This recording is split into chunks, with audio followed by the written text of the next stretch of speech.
Kuya Lynette, magkakaroon lamang tayo ng small interview together with her family. And now, para sa ating first question.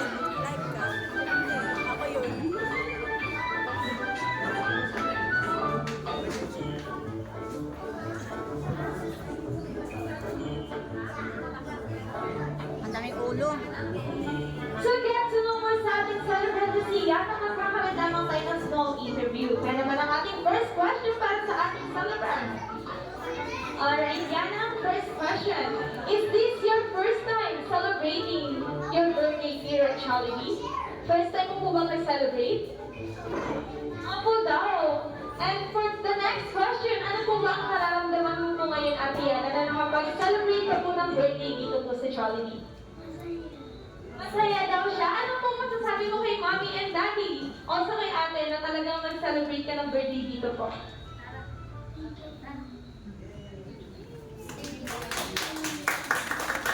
Thank you daw kay Mommy and Daddy. Alright, para naman sa ating Daddy, si Daddy CJ, ang question ko po sa inyo, sir, ano po ba yung mga preparations na ginawa po ninyo para po ma-celebrate natin ang birthday ni Yana today? Okay, yung sa pag-prepare, pinapaya ko na kay Mrs.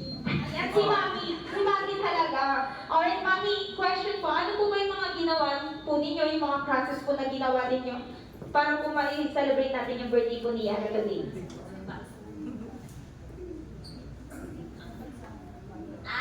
Pumunta po kami dito ng maaga para i-book.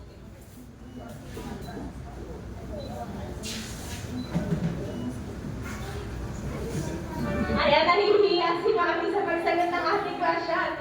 Para sa next question natin kay Daddy, Daddy CJ, ano po ba ang katangian ni Mami Maricar ang gusto mong mamana ng ating celebrant na si Yana? Yung pagiging mabait, minsan, tawag strict siya. So yun, maganda kasi one way na nagiging matibay yung relasyon namin, mas maganda ma-adapt ng mga kids yun. Na lumalaki sila, nakikita yung bonding namin family na ups and down, ganun talaga. Masaya pa rin dapat. Yan talagang napakagandang karakteristika ni Mami Maricar yun. In order na maging respectful sila, sir, na also maging discipline po sila. Alright, kay Mami naman, Mami Maricar, ano po ba ang katangian naman this time ni Daddy ang gusto po ninyong mamana ni Yana hanggang sa siya ay lumaki?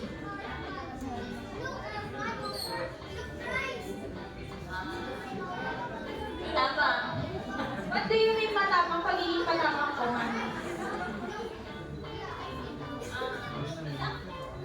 Yung pagiging matapang, siguro sir, yung mga nangyayari po sa type natin, talagang hinaharap niyo siya, sir, na may lakas ng loob and confident talaga na every problems mo talaga is magkakaroon ng solution. Alright, for the last question. Ate Aya, ano po ba yung ginagawa po ninyo ni Yana po? Ano po yung bonding na ginagawa po ninyo? Parang naglalaro po. Nag-alala sa cellphone also? Ano pa po? Which is talaga namang na-experience ng magkakapatid yun. And everyone, sabay-sabay natin palakpakan ng ating celebrant na si Yana together with her Mommy Maricar, Daddy CJ, and Ate Aya. Thank you so much po. Pwede na po natin pasamahan ng ating mga guests.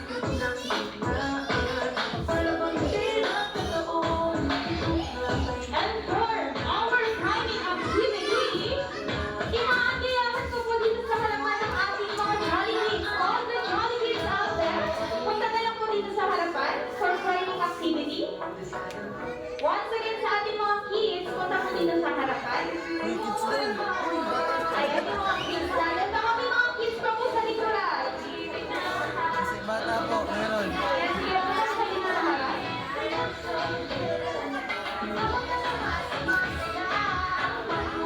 May kids pa po ba sa likuran? Then, I see we have a lot of countries of this celebration. And we have, ano sa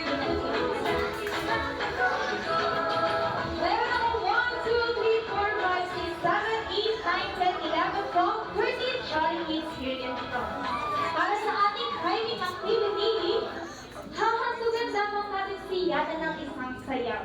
So, sino ang nakakaalam sa inyo kung paano sayawin ng chicken dance? Taas ang kamay? Ayan! Marami sa ating mga kids ang nakakaalam kung paano sayawin ng chicken dance. Para sa mga kids na hindi alam kung paano sayawin ito, nasa inyong harapan si Ate May, si Kuya Lionel at si Kuya RJ upang turuan kayo kung paano nga ba natin sayawin ng chicken dance. And now, for kids, ready na po ba kayong sumayaw ng chicken dance? Once again, for Jolly Kids, ready na ba kayong sumayaw ng chicken dance? Ay, mukhang ating ready na sila, Kuya RJ. At tayo dyan, music please!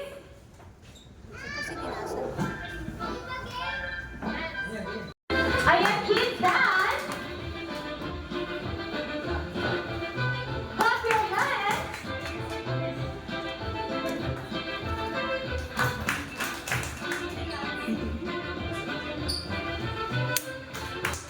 At this time, play!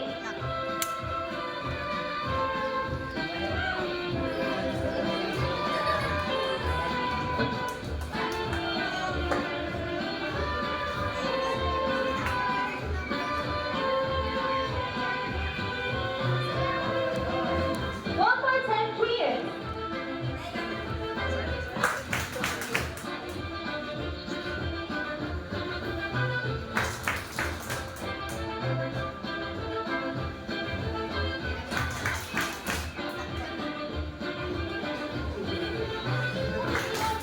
Smile again, side to side.